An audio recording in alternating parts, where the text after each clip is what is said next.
નમસ્કાર દર્શક મિત્રો, બ્રેકિંગ ન્યૂઝમાં આપનું હાર્દિક સ્વાગત છે। આપ જોઈ રહ્યા છો ગુજરાત ન્યૂઝ 24। સમાચાર આવી રહ્યા છે ભાખરી ગામથી, ધરણીધર તાલુકામાંથી। ભાખરી ગામના ખેતરો 2 મહિનાથી પાણીમાં ગરક, ખેડૂતોના ભવિષ્ય પર તાળા, તાત્કાલિક સહાયની માંગ। ધરણીધર તાલુકાના ભાખરી ગામમાં પૂર વિત્યાને 2 મહિના થઈ ગયા છતાં રેલ નદીનું પાણી આજે પણ ખેતરોમાંથી ઉતરે તેમ નથી। પરિણામે ગામના અનેક ખેતરો સંપૂર્ણ ધોવાઈ ગયા છે અને હાલની સ્થિતિ એવી બની છે કે ખેડૂતો આગામી અનેક વર્ષો સુધી ખેતી કરી પણ ન શકે।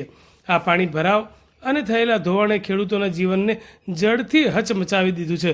ભાખરી ગામના અનેક પરિવારોનું ભવિષ્ય અંધકારમય બને તેવું દેખાઈ રહ્યું છે।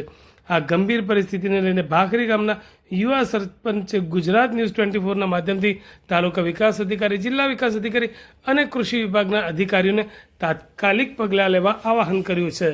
ખેતરોના ધોવાણ અને નુકસાનનો તાત્કાલિક સર્વે કરવામાં આવે, અસરગ્રસ્ત ખેડૂતોને તરત રાહત રકમ અને વળતર આપવામાં આવે, ખેતરોને ફરી ખેતીલાયક બનાવવા માટે સરકાર ખાસ યોજના લાવે, પાણી અટકાવવાના અને નદીના કામોના લાંબા ગાળાના આયોજનોના પગલાં લેવામાં આવે।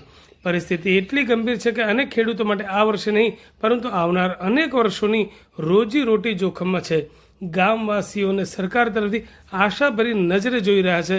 સમયસર નિર્ણય ભાખરી ગામના ખેડૂતો માટે જીવન મરણનો પ્રશ્ન છે।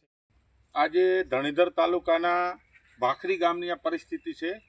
પૂરને લગભગ 2 મહિના થઈ ગયા છતાં પણ આ લોકોના તમે આ રેલ નદીનો પ્રવાહ જોઈ શકો છો।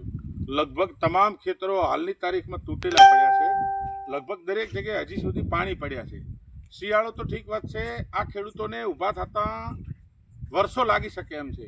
તો મારી તાલુકા વિકાસ અધિકારી સાહેબશ્રીને, માનનીય જિલ્લા વિકાસ અધિકારી સાહેબશ્રીને અને ખેડૂત વિભાગ અધિકારીઓને મારી વિનંતી છે કે આ જેમ બને તેમ જલ્દી સર્વે કરી અને ભાખરી ગામના તમામે તમામ ખેડૂતોને ધોવાણની અંદર આવરી લેવામાં આવે। ભારત માતા કી જય।